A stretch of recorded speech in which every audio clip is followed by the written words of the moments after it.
Hello, welcome to let's start with Abhilasha Yadav. हम बात कर रहे थे डेवलपमेंट की। डेवलपमेंट क्या होता है? डेवलपमेंट होता है तो कभी भी एक वैक्यूम में या निर्वात में नहीं होता है।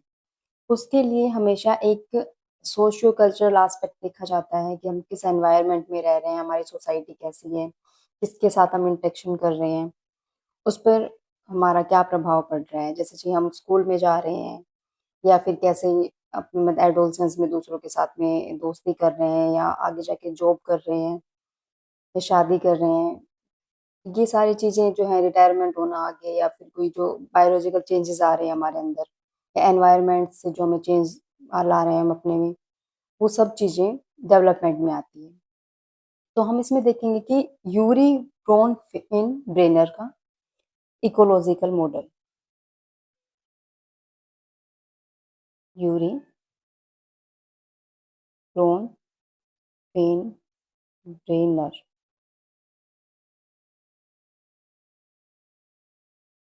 यूरी ब्रोनफिन ब्रेनर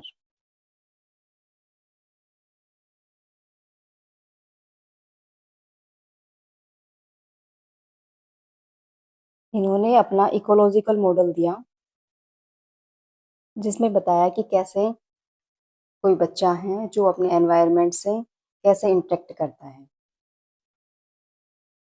जो इकोलॉजिकल मॉडल मतलब पारिस्थितिकीय मॉडल, जिसमें इन्होंने बताया कि व्यक्ति के चारों और मतलब व्यक्ति के जो एनवायरनमेंट होता है उसके अंदर जो लेयर बनी होती है कैसे किसी व्यक्ति पर प्रभाव डालती है।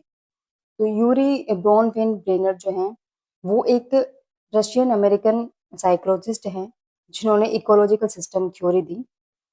इस थ्योरी में ये बताया गया है कि कैसे एक बच्चे का डेवलपमेंट उसकी डिफरेंट टाइप की जो एनवायरमेंटल सिस्टम की लेयर होती है और उसके जो आसपास की सराउंडिंग होती है या जो उसका सोसाइटल जो इन्फ्लुएंस है वो कैसे उसे प्रभावित करता है, ये देखते हैं। इन्होंने 5 इंटर रिलेटेड सिस्टम बताए थे,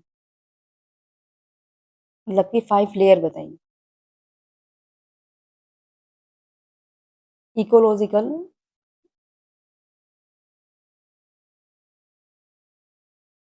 थ्योरी दी थी इन्होंने।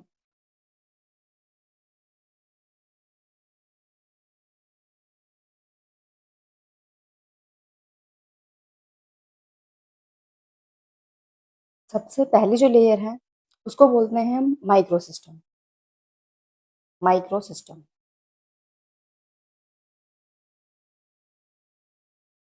माइक्रो सिस्टम मतलब लघु मंडल।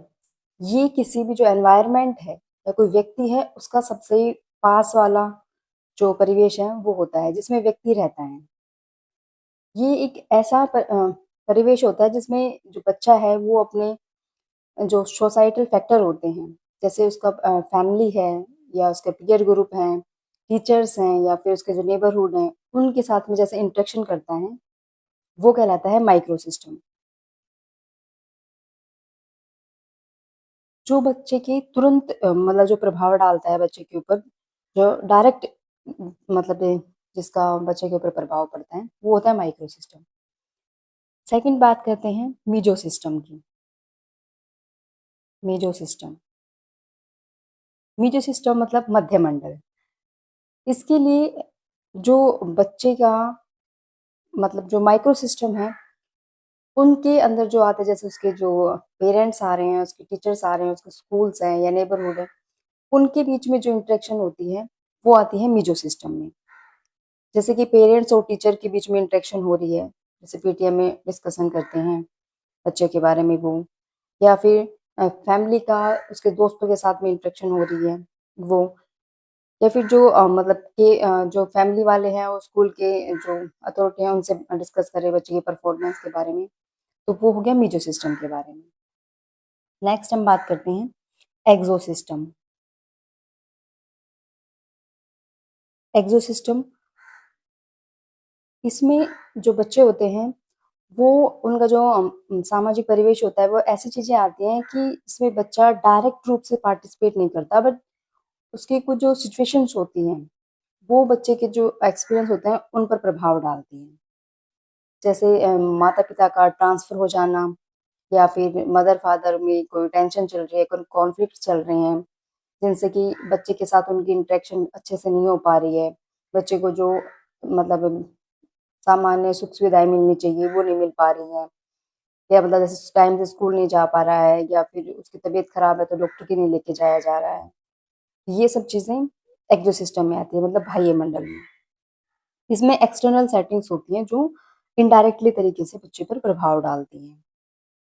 जैसे अगर पेरेंट्स का कोई वर्क प्लेस है जहाँ पे वो काम करते हैं, वहाँ अगर उन्हें कोई प्रॉब्लम चल रही है तो वो घर आके बच्चे पे अपनी फ्रस्ट्रेशन उतार रहे हैं। उसका प्रभाव इनडायरेक्ट तरीके से बच्चे के ऊपर पड़ रहा है। फिर नेक्स्ट आता है मैक्रो सिस्टम। मैक्रो सिस्टम मतलब कि वृत्तमंडल।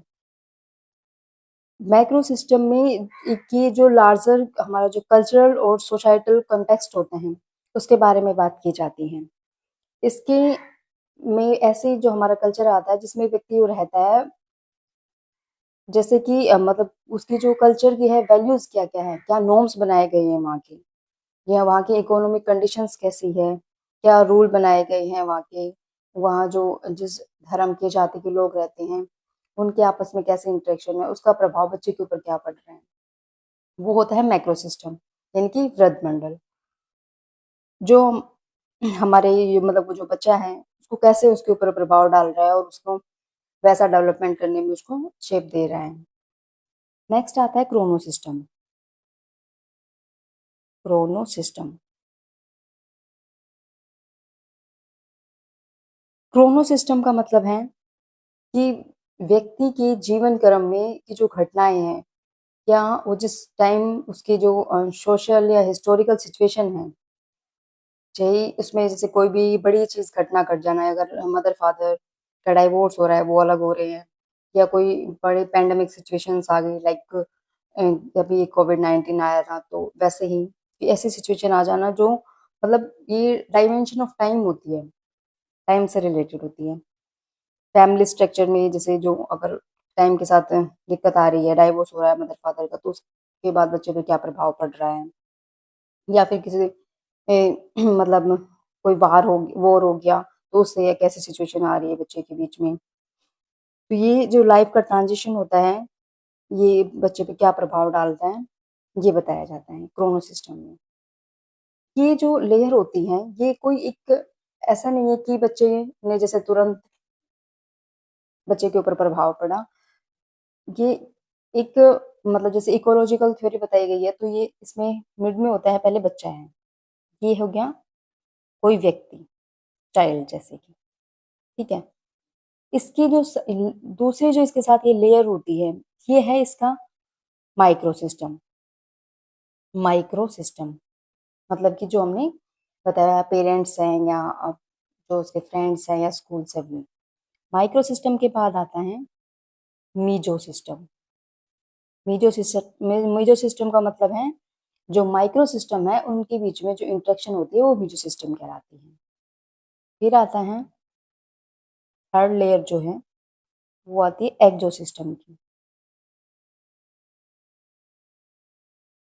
एक्सो सिस्टम का मतलब है जो बाह्य चीजें हैं, जैसे पेरेंट्स का वर्क प्लेस है, या मास मीडिया का जो प्रभाव पड़ रहा है, तो जिससे बच्चे सीख रहे हैं वो उस पर क्या प्रभाव डाल रहे हैं, एक्सो सिस्टम।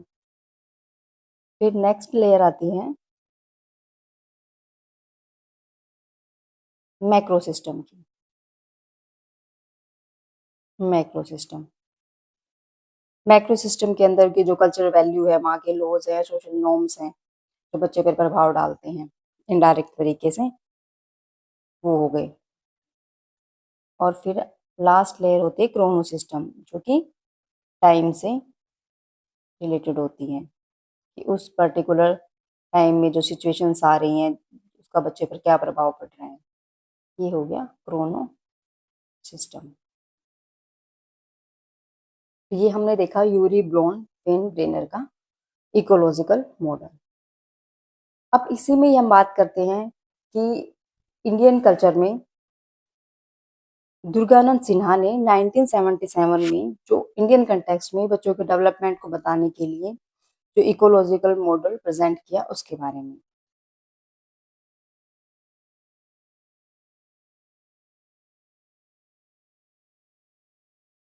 दुर्गानंद सिन्हा। दुर्गानंद सिन्हा, इनका भी इकोलॉजिकल मॉडल है जिसको इंडियन कंटेक्स्ट में बताया गया है। इकोलॉजिकल मॉडल,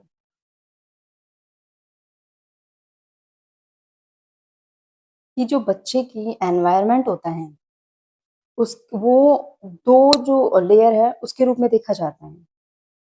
जो आउटर लेयर होती है या जो अपर लेयर होती है, जो डायरेक्ट दिखाई देती है, जैसे जो फर्स्ट लेयर है वो अपर लेयर है जो दिखाई दे रही है। उसमें अपर लेयर में क्या आएगा कि जैसे बच्चा जिस घर में रह रहा है तो उसका जो घर है वो हो गया, जिसमें घर का मतलब क्या है कि जिसमें वो जिस घर में रह रहा है उसमें कितने लोग हैं, या जो सब मेंबर्स हैं उनको रहने की सही प्रॉपर जगह मिल पा रही है नहीं मिल पा रही है, या बच्चे जिन खिलौनों से खेल रहे हैं, अगर ज्यादा बच्चे हैं घर में और खिलौने कम है तो बच्चे को प्रॉपर खिलौने नहीं मिल पाते हैं तो उसका उस पर क्या प्रभाव पड़ रहा है।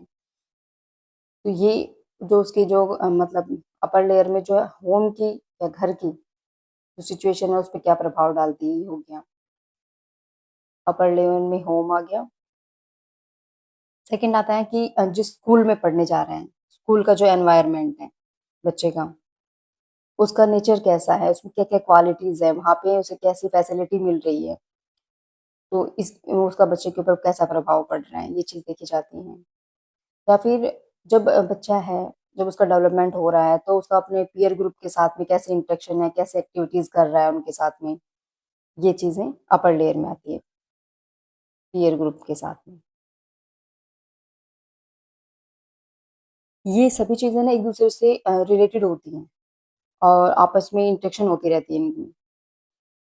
दूसरी जो है वो उसके आसपास की लेयर जो होती हैं वो, दूसरी लेयर आती है उसे बोलते हैं हम सराउंडिंग की लेयर, जो उसके आसपास की कैसे सराउंडिंग है, सराउंडिंग लेयर।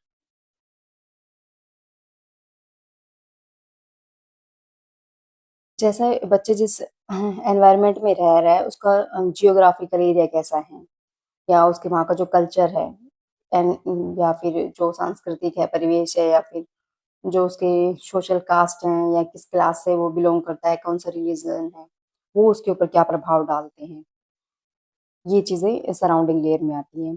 जैसे कोई व्यक्ति है या कोई बच्चा है तो उसके जो उसका जियोग्राफिकल एरिया है जिसके अंदर मतलब जैसे उसको किसी मोहल्ले में रहता है तो वहाँ पे कितनी भीड़ भाड़ रहती है, किस तरीके की वहाँ पे पॉपुलेशन कितनी मात्रा में है, या अगर बच्चा बाहर खेलने जा रहे हैं तो वहाँ ज्यादा भीड़ रहती है, या कोई एक्टिविटी कर रहे हैं तो उन्हें मतलब जगह ही नहीं मिल पा रही है, फैसिलिटीज कम है वहाँ पे, या जैसे वो रिलीजन से या क्लास से हैं, वहाँ का कैसे उसे फैसिलिटी दी जा रही है वहाँ पे।